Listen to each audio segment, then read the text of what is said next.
गुरु प्यारी साध संगत जी, बड़े प्यार से कहिए धन निरंकार जी। साध संगत जी, सद्गुरु माता जी आप सभी संतों की झोलियाँ खुशियों से भर दे। जहाँ भी रहें सेवा सिमरन और सत्संग से जुड़ करके आनंदित रहें। साध संगत जी, उम्मीद करते हैं कि आप सभी संत खुश होंगे, स्वस्थ होंगे, प्रसन्न होंगे। साध संगत जी, आज के टॉपिक का नाम है कि संत जन महापुरुष इस संसार से क्यों नहीं डरते, वो किससे डरते हैं। साध संगत जी, प्रभु इच्छा में जीवन जीने वाले लोग ही सच्चे अर्थों में भक्त होते हैं। कर्ता भाव से युक्त होकर जो भी काम किया जाए वह हमारे बड़प्पन का कारण नहीं बनता है। भक्त सदा भले काम ही करता है, कभी गलत काम नहीं करता। लेकिन अपने हर अच्छे काम का श्रेय वह खुद नहीं लेता है, बल्कि उसे दातार प्रभु की रहमत का फल मानता है। चाहे कैसा भी समय हो, भक्त हर समय प्रभु का ही गुणगान करता है। प्रभु की इच्छा में ही वह जीवन व्यतीत करता है। इसी में सच्चा सुख है। दरअसल समर्पण का ही दूसरा नाम सुख है। संसार में थोड़े बहुत सभी दुखी हैं, किंतु भक्त इस परमात्मा को जान करके, इससे प्रीति करके, इसकी उपासना करके परम सुख और आनंद प्राप्त करते हैं। सत्संगत जी, हम यदि अभिमान नहीं करेंगे और स्वयं को संत जनों का दास समझेंगे तो हम दुनियावी शक्तियों से कभी डरेंगे नहीं और दातार प्रभु की कृपा से हमें कोई दुख भी नहीं होगा। हमने डरना है तो केवल गुरुमुख महापुरुषों से ही डरना है, इस संसार से नहीं। ऐसा न हो कि हम संसार से तो डरते हैं और महापुरुषों के प्रति दिल में भय नहीं रखते हैं। इसके विपरीत हमने यही भावना रखनी है कि अगर हमने किसी महापुरुष का दिल दुखा दिया तो कहीं सद्गुरु हमसे नाराज न हो जाएं, अथवा कहीं मुझ पर ही ऐसी बात न आ जाए जिससे मेरा अपना नुकसान हो जाए। सत्संगत जी, लोग भाषा के नाम पर, प्रांतों के नाम पर, जाति मजहबों के नाम पर बंटते चले जा रहे हैं। यह बात मानव समाज के लिए बड़े ही दुर्भाग्य की है। जाति मजहब, भाषा, बोली इत्यादि बंधनों को न मानने वाले निरंकारी भक्त ही संसार को अपने कर्म द्वारा बचा सकते हैं। निरंकारी का अर्थ ही यही है, जो एक परम पिता निराकार प्रभु के घट घट में दर्शन करते हुए सभी से प्यार करता है, सबके साथ सत्कार का बर्ताव करता है। जब तक हमारे देश के लोग कर्म के महत्व को, मेहनत की महत्ता को नहीं समझेंगे, जब तक देश की हालत सुधरने वाली नहीं है। भक्ति सामाजिक कर्तव्य कर्मों से मुंह फेरने का नाम नहीं है, बल्कि पूरी लगन से अपने कर्तव्य कर्मों को करते हुए निराकार प्रभु की इच्छा को हंसकर स्वीकार करना ही भक्ति है। सत्संगत जी, इंसान की महानता का पता तब चलता है जब वह धन दौलत के होते हुए भी उनका अभिमान नहीं करता है। दातार की दातों का त्याग करना ही इंसान की महानता की परख नहीं होती। जिस प्रकार किसी लालटेन पर कोई पतंगा आ बैठा है तो दीवार पर उसका अक्स आने लगता है। हम अगर उस अक्स को उड़ाते हैं तो वह पतंगा नहीं उड़ता है, क्योंकि वह पतंगा तो कहीं और बैठा हुआ होता है। इसी प्रकार हम अगर दावा करें कि हमने धन दौलतों का त्याग कर दिया है, लेकिन मन में हमारे लालसा है, लालच है, तो वह त्याग नहीं होता। महापुरुषों का नाता ऐसी विशाल सत्ता से जुड़ता है जो कल भी सत्य थी, आज भी सत्य है और कल भी सत्य ही रहेगी, जो एक रस है, अजर और अमर है, अविनाशी है। इसको हृदय में बसा कर ही इंसान सही अर्थों में सुखी हो सकता है। भक्त महापुरुष जानते हैं कि सुख दुनियावी चीज़ों, धन, वैभव, इज्जत, शोहरत से प्राप्त नहीं होता, बल्कि वास्तविक सुख इस नाम धन से ही प्राप्त होती है। सत्संगत जी, आज संसार इस बात से भली भांति वाकिफ हो चुका है कि आप महापुरुष केवल जुबान से ही दूसरों का भला नहीं मांगते, बल्कि वास्तव में आपके हृदय में भी ऐसी भावना घर कर चुकी है। वास्तव में भक्त की पहचान, भक्त की निशानी यही होती है, वरना बाहर की बनावट अथवा बाहर के पहरावे भक्त की पहचान नहीं हुआ करते। बाहर से पवित्र बनने के लिए इंसान बहुत स्नान करता है, पूजा पाठ करता है, लेकिन अगर मन में ईर्ष्या हो, अगर साथ बैठा इंसान अच्छा नहीं लग रहा हो, दूसरे की वाह वाह उसे अच्छी नहीं लगती, तो फिर वह भक्त कैसे बन गया? ऐसा करके इंसान दूसरे इंसानों को तो अंधकार में रख सकता है, उनके सामने तो आपने आप को जिस ढंग से मर्जी पेश कर सकता है, क्योंकि उनकी नज़र केवल उसके बाहरी जीवन तक ही सीमित है। पर ऐ इंसान, तेरा लेखा इन इंसानों ने नहीं लेना, लेखा तो इस शक्ति ने लेना है जो तेरे बाहर को ही नहीं, अंदर को भी अच्छी तरह से जानती है, जिससे तेरा कुछ भी छिपा हुआ नहीं है। सत्संगत जी, गुरुमुखों, महापुरुषों को हर वचन, हर कर्म प्रेरणा देने वाला होता है। इस निराकार दातार पर अकीदा कायम करने वाला होता है।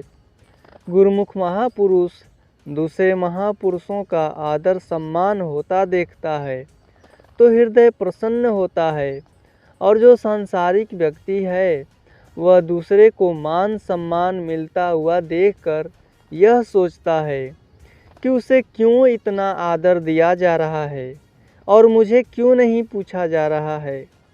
गुरुमुख के मन में कभी ऐसी भावना नहीं आया करती, क्योंकि गुरुमुख महापुरुष ने अपना कुछ भी माना ही नहीं होता, बल्कि सब कुछ दातार को अर्पण किया होता है। हम वास्तव में कितने भक्त हैं, इसकी पहचान तो हमारा अर्पण भाव है, हमारी सहनशीलता है।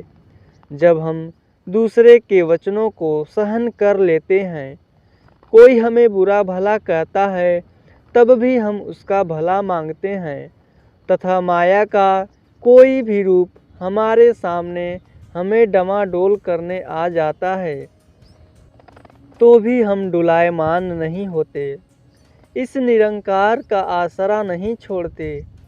जब वास्तव में हम भक्त होते हैं, यही हमारी भक्ति की पहचान होती है। जब हम हर एक गुरुमुख को प्यार करेंगे, हर एक गुरुमुख से प्यार पाएंगे, तभी इस प्यार को हम संसार तक बांट सकते हैं। यह प्यार हमने अपने घर से ही शुरू करना होता है, क्योंकि जब हम अपनों से प्यार नहीं करेंगे तो संसार में प्यार कैसे बांट सकेंगे। अगर संसार तक तो हम प्यार का पैगाम पहुंचाते हैं और आपस में हम प्यार नहीं करते हैं, तो संसार पर भी उसका कोई असर नहीं होता। इसीलिए हमने हर एक से प्यार करते हुए इस सत्य का पैगाम हर तक पहुंचाना है। आज हम दावे तो करते हैं कि हम परमात्मा को मानते हैं, लेकिन परमात्मा को रिझाना, खुश करना तभी संभव है जब हम सभी इंसानों को अपनाते हैं। गिरतों को उठाकर, जख्मों को भरकर ही परमात्मा को खुश किया जा सकता है। इसके विपरीत अगर तेरा मन कठोर बना रहा, अगर तू हंसतों को रुलाने तथा इकट्ठे मिले हुए लोगों को अलग अलग बांटने की ही योजनाएं बनाता रहा, तो तू कभी परमात्मा को प्राप्त नहीं कर सकता है। परमात्मा की कृपा तेरे ऊपर कभी भी नहीं हो सकती है।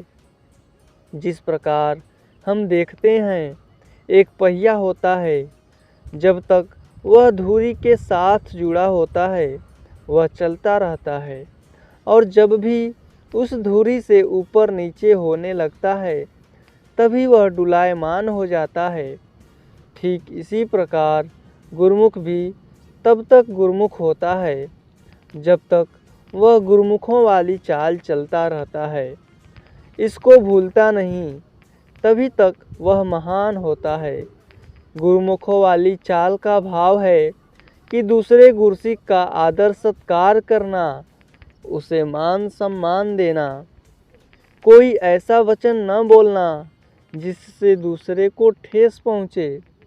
इसी प्रकार गुरुमुख हमेशा दूसरे के गुण को ही देखता है। वह ऐसी इच्छा कभी नहीं करता कि किसी ने मेरे साथ कुछ ऐसा बुरा किया है, कुछ ऐसा कड़वा वचन बोल दिया है, तो कोई दूसरा आकर उसकी निंदा करे तो मुझे अच्छा लगेगा। गुरुमुख के कानों को यही चाहना होती है कि इस हरि की महिमा की जाए। ये कान निराकार दातार का नाम ही सुने, दूसरे भक्तों का यश ही सुने। भाव यह है कि गुरुमुख हमेशा गुरुमत की मर्यादा में चलते हैं। सत्संगत जी, इंसान वही है जो दूसरे के सुख दुख को अपना मानकर उसके सुख दुख में शामिल होता है, दूसरे की तरक्की को देखकर खुश होता है। जो लोग दूसरे की खुशी को देखकर जलते हैं, उन्हें इंसान नहीं माना जा सकता। सत्संगत जी, जहाँ इस परमात्मा से नाता जुड़ने से आत्मा का कल्याण होता है, आत्मा को मुक्त अवस्था हासिल होती है, वहीं पर प्रभु से इस निर्मल सत्ता से नाता जुड़ने पर इंसान का मन भी निर्मल हो जाता है। उसका मन भी निरंकार दातार की तरह विशाल हो जाता है। वह फिर तंग दायरों में नहीं रहता, वह फिर ऊंच नीच की दीवारों में नहीं बंधता, भाषा बोली की दीवारों में नहीं बांधा जा सकता। फिर वह हर एक मानव को मानव मान लेता है। वह यह जान लेता है कि हर एक में प्रभु का एक ही नूर है, कोई पराया नहीं है, कोई बेगाना नहीं है। संत महापुरुष निराकार प्रभु को अपने हृदय में बसाकर हर एक इंसान से प्यार करते हैं। यही सब सुखों का साधन है। यह प्रभु ही सब सुखों का स्रोत है। जो इससे जुड़कर सुखी हो जाता है, वह दूसरों को भी सुखी करता है। प्रेम की भाषा को हर कोई समझता है। जिनके हृदय में प्रेम वास करता है, उनको संसार की कोई भी भाषा समझना कठिन नहीं होती। इसीलिए उन्हें कोई भी भाषा बुरी नहीं लगती। ज़रूरत है केवल प्रेम की। आज संसार ने देख लिया है कि आप गुरुमुखों महापुरुषों में जो भला मांगने की तथा दातार के भाड़े में मीठा करके मानने की भावनाएं हैं, वे केवल बातें ही नहीं बल्कि वास्तविकता हैं। दास दातार के चरणों में यही अरदास करता है कि आप सभी इन भावनाओं को अपनाए रखें और इस सत्य के मार्ग पर इन महान असूलों पर चलते हुए आगे बढ़ते चले जाएं, ताकि इससे जहां मिशन का नाम रोशन हो, वहां जिन महापुरुषों ने बलिदान दिए हैं उनकी शान को भी हम बढ़ा सकें। जिन महापुरुषों ने अपना सब कुछ अर्पण किया है, उनके परिवारों को भी हम प्यार और सम्मान दें, क्योंकि ये सभी गुरुमुख महापुरुष हमारे इस विशाल मानव परिवार के ही सदस्य हैं। इसीलिए हम हमेशा उन्हें सुख पहुंचाने का यत्न करते रहें।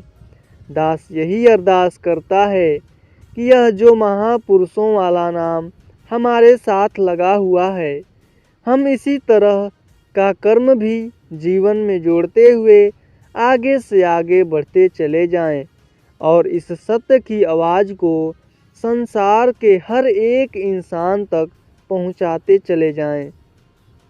संतों का जीवन खुशी वाला होता है। इनका दिल इतना विशाल हुआ करता है कि इसमें सारे जहान का दर्द समा जाता है। जो दूसरों को दर्द देना चाहता है, दुख पहुंचाना जानता है, वह कभी भी संत या महात्मा नहीं हो सकता। जितने भी संत महात्मा आज तक संसार में हुए, उनके जीवन से, उनके कर्म से कहीं यह दिखाई नहीं देता है कि संत इंसान को इंसान से दूर करते हैं, बल्कि वे तो सभी को आपस में मिलाते रहे हैं। आज भी आप संतों ने संसार को दिखा दिया है कि भिन्न भिन्न तरह के महकते फूलों को इकट्ठा करने से कैसा खुशबूदार गुलदस्ता बन जाता है। दातार मेहर करे कि सारा संसार ही एक खूबसूरत गुलदस्ता बने। इन भिन्न भिन्न प्रकार के फूलों की खुशबू महकती रहे और वातावरण सुगंधित होता चला जाए। साथ संगत जी, बड़े प्यार से कहिए जी, धन निरंकार जी।